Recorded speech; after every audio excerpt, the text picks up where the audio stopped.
നമസ്കാരം. Raft of ഫുട്ബോളിലേക്ക് അവർക്കും സ്വന്തം. അങ്ങനെ ബയൺ മ്യൂണിക്കിന്റെ കോച്ചായി വിൻസെന്റ് കോമ്പനിയെ നിയമിച്ചിരിക്കുന്നു. ഇന്നലെ രാത്രിയോടുകൂടി അതിന്റെ പ്രഖ്യാപനം വന്നു. അദ്ദേഹത്തിന്റെ ആദ്യ പ്രതികരണവും പുറത്തു വന്നിട്ടുണ്ട്. ബയണിന് 2027 ജൂൺ വരെയാണ് ഇപ്പോൾ വിൻസെന്റ് കോമ്പനിയുമായിട്ട് കരാറിലെത്തിയിരിക്കുന്നത്. എന്തായാലും അദ്ദേഹത്തിന്റെ പ്രതികരണം നമുക്കൊന്ന് പരിശോധിക്കാം. അദ്ദേഹത്തിന്റെ ആദ്യ പ്രതികരണം എങ്ങനെയാണ്? I am looking forward to the challenge at FC Bayern. തീർച്ചയായിട്ടും ഒരു കോച്ച് എന്ന നിലയിൽ നമ്മുടെ ഒരു പേഴ്സണാലിറ്റി കൃത്യമായിട്ട് കാണിക്കേണ്ടതുണ്ട്. ഞാൻ ബോൾ പൊസിഷൻ കയ്യിലിരിക്കുന്നത് ഇഷ്ടപ്പെടുന്നയാളാണ്. ക്രിയേറ്റീവായിട്ട് മുന്നോട്ട് പോകണം, അതേപോലെ തന്നെ അഗ്രസീവ് ആവണം. ഒപ്പം കളിക്കളത്തിൽ നമ്മൾ വളരെ ബ്രേവ് ആയിരിക്കണം. ഞാനിപ്പോൾ നോക്കുന്നത് ബേസിക് ആയിട്ടുള്ള കാര്യങ്ങളാണ്. താരങ്ങളോടൊപ്പം വർക്ക് ചെയ്യുക, ടീമിനെ ബിൽഡ് ചെയ്യുക.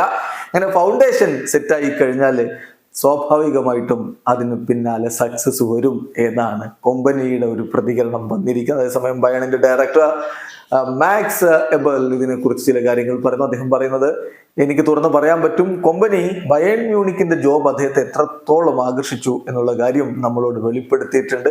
അദ്ദേഹത്തിന് ഈ ജോബ് ആബ്സല്യൂട്ട്ലി അദ്ദേഹം ഏറ്റെടുക്കാൻ ആഗ്രഹിച്ചു നിന്നതാണ്. കമ്പനി തീർച്ചയായിട്ടും വളരെ ഹംഗറിയാണ്.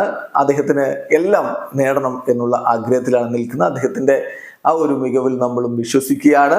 Is gonna B A top coach എന്നാണ് ഇപ്പോൾ ബയണിന്റെ ഡയറക്ടർ പറഞ്ഞത്. എന്തായാലും ബയൺ മ്യൂണിക്ക് വലിയ പ്രതീക്ഷയിൽ തന്നെയാണ് കമ്പനിയെ കോച്ചായിട്ട് അവരോധിച്ചിരിക്കുന്നത്. പലർക്കും ഇതൊരു അത്ഭുതമാണ്. കാരണം കോച്ചിങ് കരിയറിൽ വലിയ നേട്ടങ്ങളൊന്നും ഇല്ലാത്ത ഒരാള് ഇപ്പം പ്രീമിയർ ലീഗിൽ റെലഗേറ്റ് ചെയ്യപ്പെട്ട ടീമിന്റെ കോച്ചായിട്ട് നിന്ന ഒരാള് വളരെ പെട്ടെന്ന് തന്നെ ബയണിന്റെ കോച്ചായി വരുന്നു. എന്ത് സംഭവിക്കും കാത്തിരുന്ന് കാണാം. വീഡിയോ അവസാനിക്കുന്നു. ഫുട്ബോൾ ലോകത്തെ കൂടുതൽ വിശേഷങ്ങളുമായി റാഫ്റ്റ് ഓഫ് എത്താം.